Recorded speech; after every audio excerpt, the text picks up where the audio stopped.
Hi friends, welcome to my channel. ಇವತ್ತು ನಾನು ತುಂಬಾ ಈಸಿ ಆ್ಯಂಡ್ ಟೇಸ್ಟಿಯಾದ ವೆಜಿಟೇಬಲ್ ಉಪ್ಮಾ ಮಾಡಿದ್ದೀನಿ. ಇದು ಹೇಗೆ ಮಾಡೋದು ಅಂತ ನೋಡೋಣ ಬನ್ನಿ. ಫ್ರೆಂಡ್ಸ್, ನಾನಿಲ್ಲಿ ಸ್ಟವ್ ಆನ್ ಮಾಡಿ ಒಂದು ಪ್ಯಾನ್ ಇಟ್ಟಿದ್ದೀನಿ. ಅದಕ್ಕೆ 1 ಬೌಲಷ್ಟು ರವೆ ಹಾಕ್ಕೊಳ್ತಿದ್ದೀನಿ. ಇದು ಉಪ್ಪಿಟ್ಟು ರವೆ ಅಂತಾರೆ, ಇಲ್ಲಾಂದರೆ ಮೀಡಿಯಮ್ ರವೆ. ಸೊ ಅದು ಪ್ಯಾನ್ಗೆ ಹಾಕ್ಕೊಂಡು ಚೆನ್ನಾಗಿ ಫ್ರೈ ಮಾಡ್ಕೊಳ್ತಿದ್ದೀನಿ. ರವೆನ ಚೆನ್ನಾಗಿ ಫ್ರೈ ಮಾಡ್ಕೊಳ್ಬೇಕು. ಅದು ರವೆದು ಸ್ಮೆಲ್ ಬರುತ್ತೆ, ಅಲ್ಲಿವರೆಗೂ ಫ್ರೈ ಮಾಡ್ಕೊಳ್ಬೇಕು. ಇವಾಗ ಫ್ರೈ ಮಾಡ್ಕೊಂಡಾದಮೇಲೆ ಒಂದು ಪ್ಲೇಟ್ಗೆ ರವೆನ ತೆಗೆದಿಟ್ಕೊಂಡಿದ್ದೀನಿ. ಇವಾಗ ಅದೇ ಪ್ಯಾನ್ಗೆ 3 ಟೇಬಲ್ ಸ್ಪೂನಷ್ಟು ಎಣ್ಣೆ ಹಾಕಿದ್ದೀನಿ. ಎಣ್ಣೆ ಬಿಸಿ ಆದಮೇಲೆ ಇವಾಗ ಸಾಸಿವೆ, ಜೀರಿಗೆ, ಕಡಲೆಬೇಳೆ, ಉದ್ದಿನಬೇಳೆ, ಹಸಿರು ಮೆಣಸಿನ್ಕಾಯಿ, ಒಣಮೆಣಸಿನ್ಕಾಯಿ ಮತ್ತು ಕರ್ಬೇವಿನ ಸೊಪ್ಪು ಇದಿಷ್ಟು ಹಾಕ್ಕೊಂಡು ಗೋಲ್ಡನ್ ಬ್ರೌನ್ ಬರೋವರೆಗೂ ಫ್ರೈ ಮಾಡ್ಕೊಳ್ಬೇಕು. ನೆಕ್ಸ್ಟ್ ಒಂದು ಚಿಕ್ಕ ಈರುಳ್ಳಿನ ಉದ್ದುದ್ದಕ್ಕೆ ಕಟ್ ಮಾಡ್ಕೊಂಡಿದ್ದೆ, ಅದು ಸ್ವಲ್ಪ ಕಲರ್ ಚೇಂಜ್ ಆಗೋವರೆಗೂ ಫ್ರೈ ಮಾಡ್ಕೊಳ್ಬೇಕು. ನೆಕ್ಸ್ಟ್ ಇವಾಗ ವೆಜಿಟೇಬಲ್ಸ್, ಬೀನ್ಸ್ ಮತ್ತು ಕ್ಯಾರೆಟ್ ಹಾಕ್ಕೊಂಡಿದ್ದೀನಿ. ಇದನ್ನು ಎಣ್ಣೆಲಿ ಚೆನ್ನಾಗಿ ಫ್ರೈ ಮಾಡ್ಕೊಳ್ಬೇಕು. ನೆಕ್ಸ್ಟ್ ಇವಾಗ ಬಟಾಣಿ ಹಾಕ್ಕೊಳ್ತಿದ್ದೀನಿ. ನಾನಿಲ್ಲಿ ಗಟ್ಟಿ ಬಟಾಣಿ ರಾತ್ರಿ ನೆನೆಸಿ ಒಂದು 10 ಮಿನಿಟ್ಸ್ ಬೆಳಗ್ಗೆ ಬಾಯ್ಲ್ ಮಾಡಿದ್ದೆ, ಅದನ್ನೇ ಹಾಕ್ಕೊಂಡಿದ್ದೀನಿ.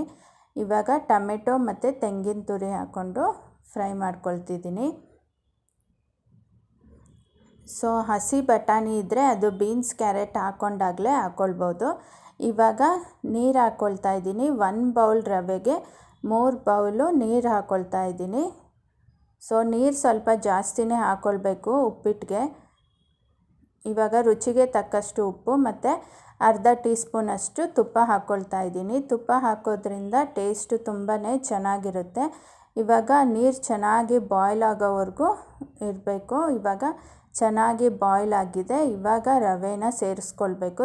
ಸ್ವಲ್ಪನೇ ಹಾಕ್ಕೊಂಡು ಈ ಥರ ತಿರುಗಿಸ್ತಾ ಇರಬೇಕು. ಒಂದೇ ಸತಿ ರವೆ ಹಾಕಬಾರ್ದು, ಆವಾಗ ಗಂಟು ಆಗೋಗುತ್ತೆ. ಅದಕ್ಕೆ ಸ್ವಲ್ಪ ಹಾಕ್ಕೊಂಡು ತಿರುಗಿಸ್ತಾ ಇರಬೇಕು ಕಂಟಿನ್ಯೂಸ್ ಆಗಿ.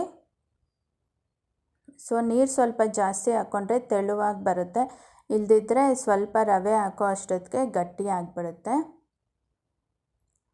ಸೊ ಇವಾಗ ಇದು ತೆಳುವಾಗಿದೆ, ಇದು ಕುದೀತಾ ಗಟ್ಟಿ ಆಗುತ್ತೆ. ಇವಾಗ ಕೊನೆಯದಾಗಿ ಸ್ವಲ್ಪ ಕೊತ್ತಂಬರಿ ಸೊಪ್ಪು ಹಾಕಿ ಚೆನ್ನಾಗಿ ಒಂದು ಸಾರಿ ತಿರುಗಿಸ್ಕೊಳ್ಬೇಕು. ಸೊ ಇವಾಗ ಉಪ್ಪಿಟ್ಟು ರೆಡಿಯಾಗಿದೆ. ಉಪ್ಪಿಟ್ಟು ಬಿಸಿ ಬಿಸಿಯಾಗಿ ತಿಂದ್ರೇ ಚೆನ್ನಾಗಿರೋದು. ಇದಕ್ಕೆ ಚಟ್ನಿನೂ ನಂಚ್ಕೊಳ್ಳೋಕ್ಕೆ ಮಾಡ್ಕೊಳ್ಬೋದು, ಇಲ್ಲಾಂದರೆ ಮೊಸರು ಹಾಕ್ಕೊಳ್ತಾರೆ, ಇಲ್ಲಾಂದರೆ ಹಾಗೇನೂ ತಿನ್ಬೋದು. ಚೆನ್ನಾಗಿರುತ್ತೆ ಬಿಸಿ ಬಿಸಿಯಾಗಿ. ಸೊ ಫ್ರೆಂಡ್ಸ್, ನೋಡಿದ್ರಲ್ಲ ಎಷ್ಟು ಈಸಿಯಾಗಿ ತರಕಾರಿ ಉಪ್ಪಿಟ್ಟನ್ನ ಮಾಡ್ಬೋದು ಅಂತ. ಇದಾಗಿತ್ತು ಇವತ್ತಿನ ವಿಡಿಯೋ. ಈ ವಿಡಿಯೋ ನಿಮ್ಗೆ ಇಷ್ಟ ಆಗಿದ್ದರೆ ಲೈಕ್ ಮಾಡಿ, ಶೇರ್ ಮಾಡಿ, ಸಬ್ಸ್ಕ್ರೈಬ್ ಮಾಡಿ ಮತ್ತು ಬೆಲ್ ಐಕನ್ ಪ್ರೆಸ್ ಮಾಡಿ.